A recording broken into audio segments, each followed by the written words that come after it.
Next 9 news देख रही हैं आप और मैं हूं आपके साथ प्रज्ञा सिंह।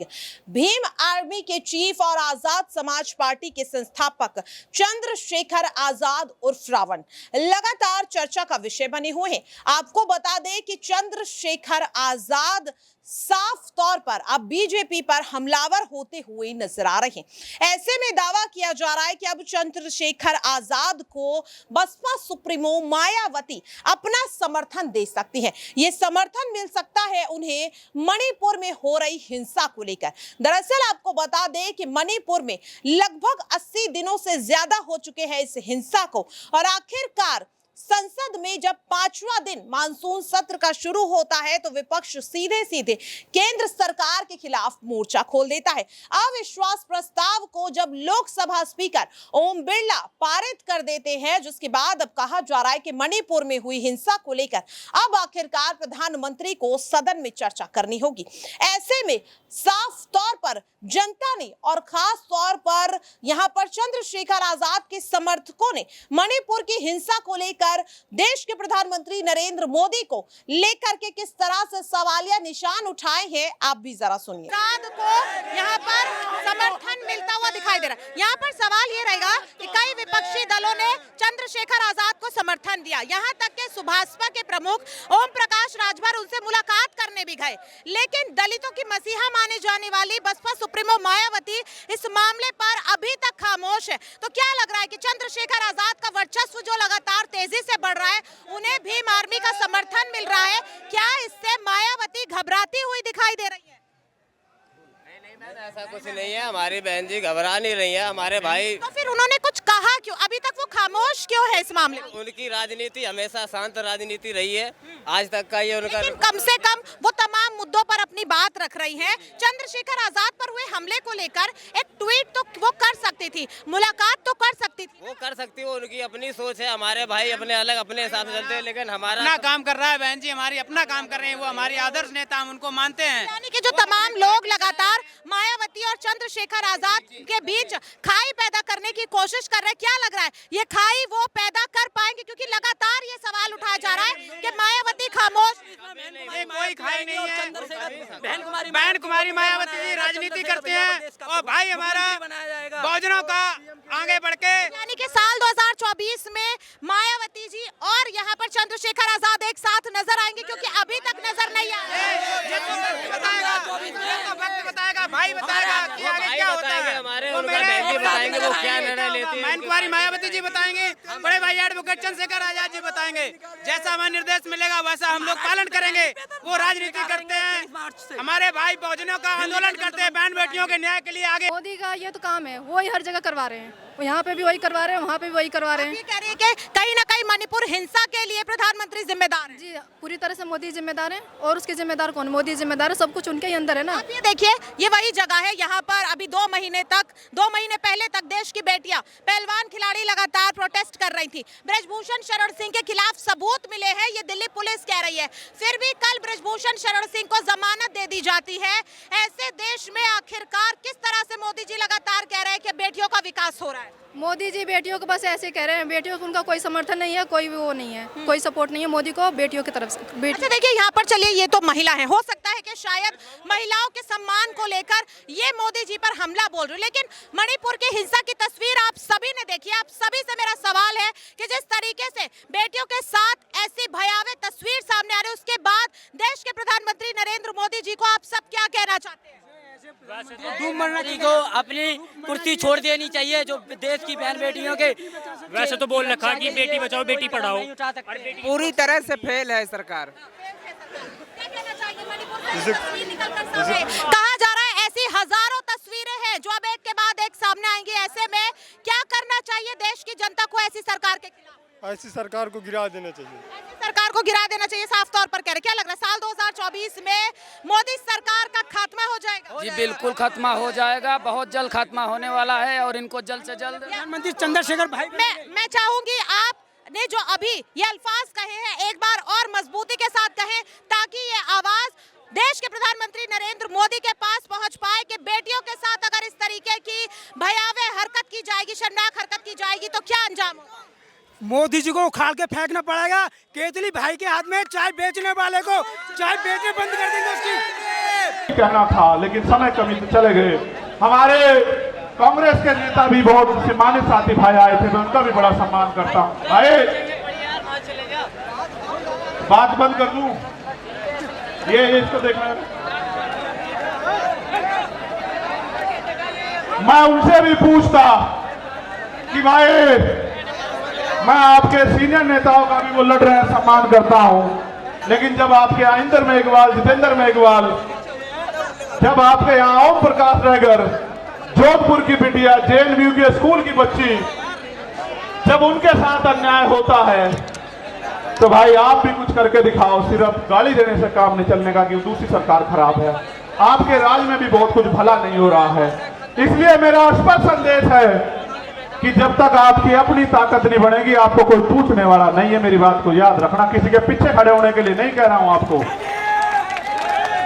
मैं आपको पूंछ बनाने के लिए नहीं कह रहा हूं, मैं आपको मूंछ की लड़ाई लड़ने के लिए कह रहा हूं कि अपना हुक्का अपना मरोड़, और मन आया तो पिया नहीं दिया फोड़। ठीक है, अपनी ताकत बनाओ। जब आपका विधायक जीतेगा, जब आपका MP जीतेगा, आपका व्यक्ति सदन में होगा, फिर अगर अन्याय अत्याचार होगा तो फिर हम हिसाब करेंगे। हमारा एक एक अम्बेडकरवादी सदन को चलने नहीं देगा, चाहे सदन ये वाला हो या विधानसभाओं के सदन है। तो सारी बात मैंने आपको बता दी। मैंने आपको इसलिए बुलाया कि मेरा जो गिरता हौसला है, जो गिर नहीं सकता आप जानते हो, लेकिन मैं आपसे पूछ लूं, क्योंकि कहते हैं पुनर्जन्म होता है, मैं तो मानता नहीं, लेकिन सच ये है कि जब वो गोली चली थी, मैं ईमानदारी से कह रहा हूं, मैंने अधिकारी को फोन करके कहा कि गोली तो लगी है लेकिन लगी कहां ये पता नहीं भाई। और पिछला जन्म भी जीवन भी आपके लिए था एक एक कतरा, और ये जीवन भी आपके लिए, ये ऐलान करने के लिए आपको बुलाया। दूसरा, CBI जांच क्यों जरूरी है ये भी सुन लो। जो लोग ये कह रहे थे सुरक्षा के लिए गोली चलवाई या वो करा, तमाशा बना रहे थे, उनको आदत है मुझे नीचा दिखाने की, आदत है उनको, क्योंकि उन पे ये गरीब का बेटा पच नहीं रहा भाई, ये कमेरी माँ का बेटा पच नहीं रहा उन पे।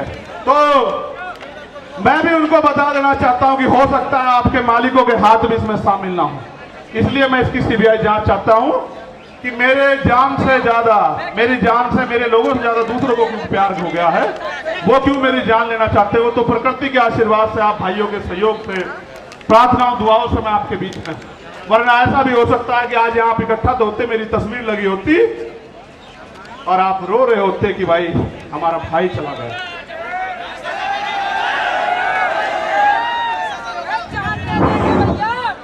मैं जानता हूं कैसे कैसे उधार पैसे लेकर आए होंगे, और आने जाने के बाद जब खबर आएगी कि आप तक कोई और मुसीबत ना पड़ जाए, लेकिन जब आप अपनी जगह से नहीं हिलते तो फिर मेरे साथ कोई मुसीबत आ जाए मुझे भी हिलने का मेरा मन नहीं करता। आप बताओ कैसे छोड़ दूं, आपके हाथ कैसे छोड़ूं, आप बताओ कैसे छोड़ूं आपके हाथ, जिन्होंने मेरे लिए दिन रात नहीं देखा, आंधी तूफान नहीं देखा, गर्मी नहीं देखी, बारिश नहीं देखी, कोई भी मुसीबत नहीं देखी, भूख प्यास, उनका हाथ कैसे छोड़ दूं, उस समाज का हाथ कैसे छोड़ दूं, कैसे डर के घर में बैठ जाऊं, कैसे सीना तान के आपका खून होके बाहर ना हूं। इसलिए यहां मैदान में हूं, ये मैं समझना डर गया हूं, जिस दिन डर गया आप ये समझना कि मर गया हूं। जब तक जिंदा हूं पूरी ताकत से इस लड़ाई को लड़ूंगा। दिल्ली के भी बहुत साथी आए, मध्य प्रदेश के बहुत साथी आए, 22-23 स्टेट से साथी आए, थोड़े थोड़े अपना अपना प्रतिनिधित्व करने के लिए। 2-2 हजार किलोमीटर से लोग आए, उड़ीसा से आए, झारखंड से आए, तेलंगाना से आए, कर्नाटक से आए, त्रिपुरा से आए, असम से आए, बंगाल से आए, बिहार से आए, राजस्थान से आए, कश्मीर से आए, पंजाब से आए, हरियाणा से आए, यूपी से आए। यूपी वालों का तो खून हो, तो भाई खून तो सभी का हो, वो ज्यादा मेहनत कर रहे हैं आजकल। तो मैं आपके आगे ज्ञापन पढ़ता हूं, आप ज्ञापन को गौर से पढ़ ले, सुन लेना एक बार, बहुत महत्वपूर्ण है ये ज्ञापन। और ये ज्ञापन इसलिए जरूरी है कि एक छोटी सी मांग इसमें मुझसे जुड़ी हुई है, लेकिन बाकी मांग बहुत मुझसे जुड़ी हुई नहीं है, समाज से जुड़ी हुई है। भाई चंद्रशेखर तो अकेला आदमी मर जाएगा, लेकिन इस समाज के साथ जो न्याय हो रहा है उसका हिसाब तो करना पड़ेगा ना। ये उसका हिसाब नहीं करने के, क्या हम इस देश में, आप बताओ, मरने के लिए पैदा हुए हो? मणिपुर की बच्चियां याद हैं? देखो हमारे साथ तो शोषितों के साथ ये सदियों से होता आया। वीडियो भले ही वायरल ना होती हो, लेकिन होता तो आया है। लेकिन अब ये बंद होना पैटर्न है देश के प्रधानमंत्री को। मेरी बात को गौर से सुन लेना, मीडिया के जरिए प्रधानमंत्री तक चला जाए, इंटेलिजेंस के जरिए। अगर मणिपुर का अन्याय नहीं रुका और मणिपुर के मुख्यमंत्री को नहीं हटाया गया और वहां कानून का राज स्थापित नहीं किया गया, तो बहुत जल्द मैं जंतर मंतर पे अनिश्चितकालीन मणिपुर के लिए बैठूंगा, क्योंकि मैं सब कुछ बर्दाश्त कर सकता हूं, लेकिन बाबा साहब अम्बेडकर ने कहा कि किसी भी देश की तरक्की का पैमाना और देश की महिलाएं हैं, और ये हम प्रथम रंगते भारतीय हैं। अगर मणिपुर की बेटियों के साथ अन्याय होगा तो हम मुंह छिपा के घर में नहीं बैठेंगे, इसी जंतर मंतर पे। मैं चाहता आपको रामलीला मैदान भी बुला लेता, पता है इसलिए बुलाया कि जंतर मंतर का इतिहास है। आपने 21 मई को मुझे ताकत दी, और ये वो धरती है जहां पहलवान बेटियों पे लाठियां चलाई गई। उस दिन मैं नहीं था, एक जख्म का हिसाब करने के लिए मैंने आप लोगों को यहां बुलाया। बहुत बहुत धन्यवाद। जय भीम, जय भारत, जय मंडल, जय जोहार, जय संविधान, हमारी एकता जिंदाबाद। एक रिक्वेस्ट, जैसे आराम से आए वैसे ही जाना, जैसे आराम से आए आप वैसे ही जाना। आपकी जान कीमती है मेरे लिए बहुत।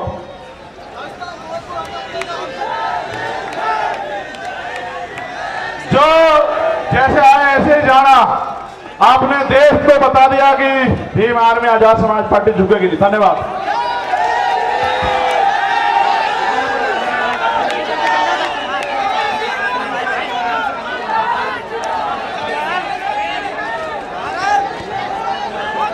देखा अपनी दर्शकों और सुना भी। अब सवाल लगातार ये उठ रहा है कि साफ तौर पर जनता का कहना है कि अगर अभी भी मणिपुर में हो रही हिंसा को भारतीय जनता पार्टी रोकने में नाकामयाब रहती है तो वहां पर राष्ट्रपति शासन को लागू कर देना चाहिए।